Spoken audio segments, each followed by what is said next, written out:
I'm Jason Epperson. This is Parkography, and it's time for the latest in national park and public lands news. First up, the Trump administration's ongoing effort to reorganize the Department of Agriculture, which oversees the U.S. Forest Service, is drawing significant concern from former agency leaders and wildfire experts. According to a memo from Agriculture Secretary Brooke Rollins, the Forest Service will eliminate 9 regional offices over the next year as part of a consolidation effort. Duties will be redistributed to 5 new USDA hubs located in Raleigh, North Carolina, Kansas City, Missouri, Indianapolis, Indiana, Fort Collins, Colorado, and Salt Lake City, Utah. The move, Rollins said, is intended to, quote, bring USDA closer to its customers and reduce management layers, but critics argue it will further disrupt an agency already dealing with severe staffing shortages. The reorganization follows the Department of Government Efficiencies, or DOGE, layoff of 3,400 probationary employees or staff in roles deemed, quote, unnecessary in the department earlier this year, and over 15,000 USDA employees have departed through buyouts and early retirements since Trump took office. The Forest Service's firefighting capacity is of particular concern. ProPublica reports of 4,500 Forest Service firefighting jobs, 27% remain vacant as the nation enters the peak of fire season, despite public claims from the administration that the agency is fully staffed. An internal memo from current Forest Service Chief Tom Schultz acknowledged that resources are stretched thin, directing staff to pursue full suppression strategies even as they lack personnel needed. The Interior Department, which covers most of the other federal land agencies like the National Park Service, is also bracing for more job losses. According to Politico's E&E News, Interior has expanded its list of competitive areas for potential layoffs to more than 1,400 areas, an increase of hundreds since its first notice this spring. The new targets include offices in the Bureau of Reclamation, Bureau of Safety and Environmental Enforcement, and the Office of the Secretary. The updated list obtained by the National Parks Conservation Association starts a 90-day clock before a reduction in force could occur. Employees in those competitive areas could face dismissals based on tenure and performance evaluations. The Supreme Court recently lifted an injunction blocking the Trump administration's firings of federal employees, clearing the way for Interior to restart its workforce reduction plans. The agency has already lost 11% of its workforce during Trump's second term, with thousands taking buyouts or early retirements. More planned reductions are on the way. More in a moment, but first, this episode is sponsored by Slinky Stove. Slinky Stove is the patented collapsible fire pit that stays intact when packed. It's perfect for RVs and car camping or in your own backyard. It sets up in seconds, providing you with smokeless airflow rings and a clean burning fire. No more dancing around campfire smoke. Inexpensive and packed with extras, the Slinky Stove offers a 3-level cooking system that gives you flexibility, whether it's morning coffee or evening campfire chili. And with contained ash, cleanup's quick, just the way it should be on public lands. Order yours now at slinkystove.com or click the link in the description. In California, the National Park Service has removed an exhibit at Muir Woods National Monument that sought to tell a fuller history of the site. According to SF Gate, the exhibit installed in 2021 included annotated notes about indigenous stewardship of the land and controversial aspects of historical figures tied to the park. Its removal follows Interior Secretary Doug Burgum's directive earlier this year to eliminate signs that, quote, disparage the United States. This is one of the first casualties of that order. Separately, the Washington Post reports that park gift shops have been asked to flag books for review that could be considered to contain corrosive ideology. A series of bear-related incidents made headlines recently. In British Columbia, a man was mauled by a grizzly bear while riding an e-bike. His wife used bear spray to fend off the bear and another nearby grizzly, saving his life. Conservation officers determined the bears acted defensively and will not be captured or killed. Meanwhile, Yellowstone National Park staff were forced to euthanize a food-conditioned black bear that had repeatedly destroyed property and obtained human food at a backcountry campsite that was properly hung and stored. Yellowstone reported its first thermal injury of 2025. A 17-year-old boy suffered significant burns to his foot and ankle area after breaking through a thin crust near Lone Star Geyser. He was transported to a hospital for treatment. Visitors are reminded to stay on boardwalks and designated trails in thermal areas where ground crust can be deceptively thin and temperatures are fatal. According to the Yellowstone Volcano Observatory, social media pages are spreading the story that animals are fleeing Yellowstone National Park using very convincing video to suggest that bears, elk, and other creatures know something about Yellowstone's volcanic system that humans don't. Hogwash, the observatory says. The nonsense seems to have started on July 10th when a social media post suggested that hundreds of mountain lions were leaving Yellowstone National Park heading south, never mind that there are only about 40 of those animals in the entire park. The likely AI video showed cougars walking on a snowy paved road, which is obviously not how Yellowstone looks in July. A few days later, the rumors went into overdrive when the same account shared a video of bears walking past a few cars. The claim was once again that they were leaving Yellowstone. The animals were hugely fat and not behaving as they would in the wild, and the landscape and vegetation looked nothing like Yellowstone. Internet sleuths eventually traced the location of the video to a drive-through wildlife park in South Dakota. Millions of people viewed the original post and the claims went viral, repeated and modified on numerous other platforms, and made more and more fantastic and ominous. One post showed a herd of wildebeest crossing a river in Africa. Soon, even major media outlets were covering the story, and Yellowstone National Park staff members and Yellowstone Volcano Observatory Consortium scientists had to give interviews to counter the rumors. The myth that animals are leaving Yellowstone is nothing new, says the observatory.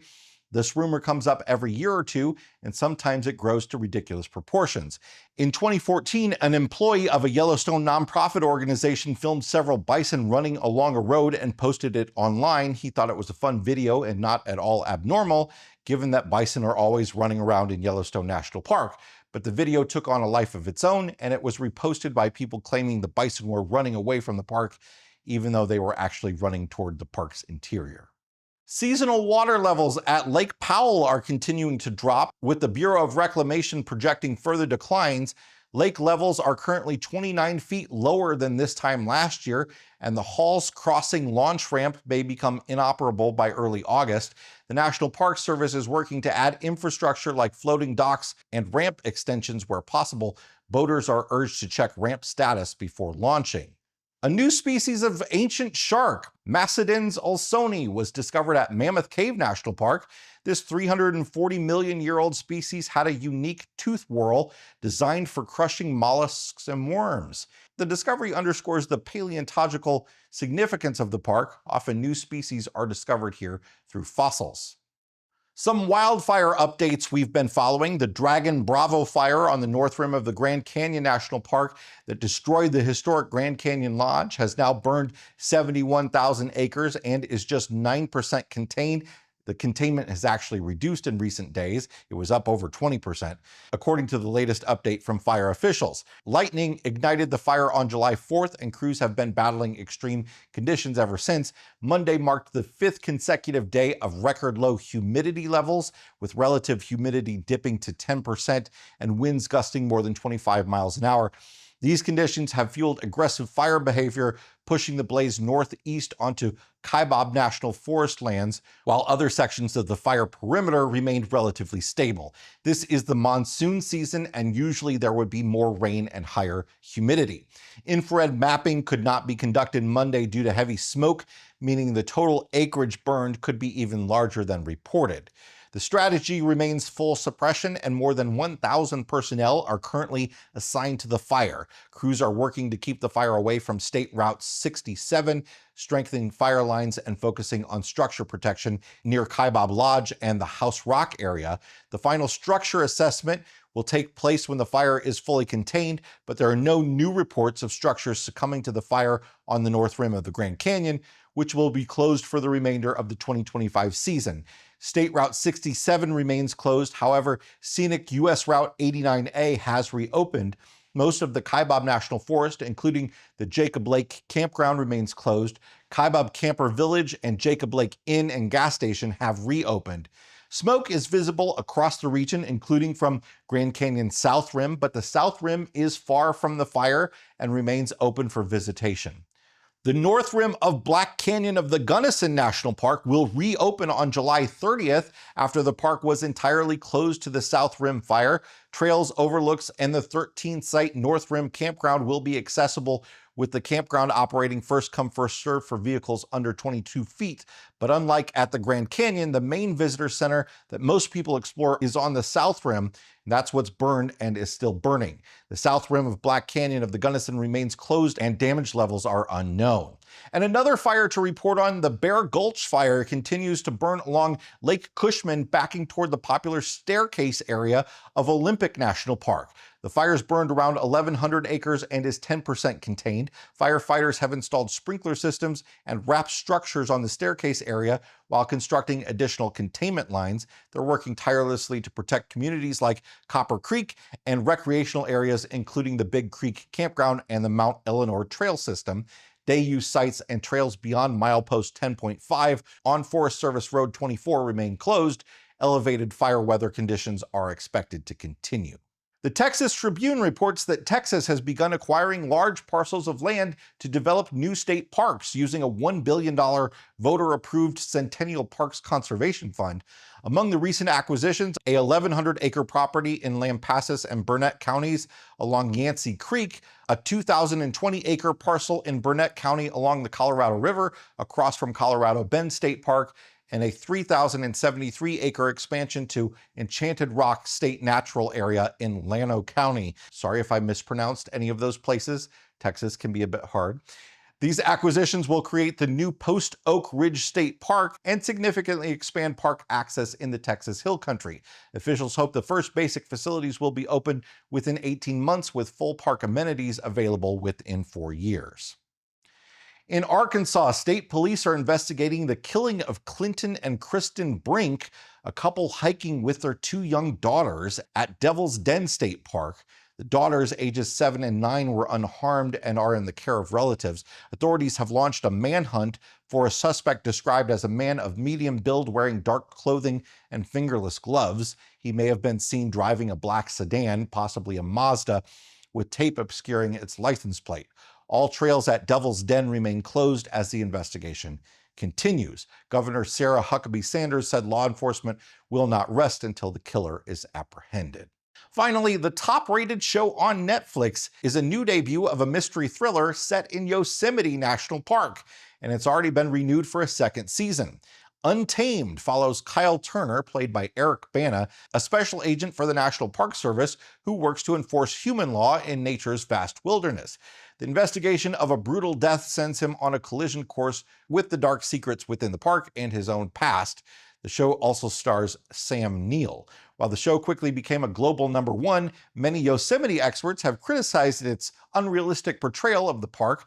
Most of the series was filmed in British Columbia, leading to inaccuracies about wildlife, scenery, and park operations.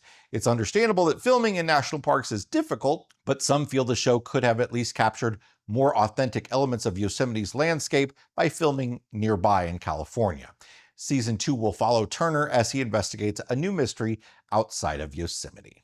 That's it for this week's National Parks and Public Lands News Roundup. On YouTube or in your podcast feed, hit the subscribe button to get more episodes like this delivered to your feed. Thanks so much for being here, everybody. We'll see you next time. Bye-bye.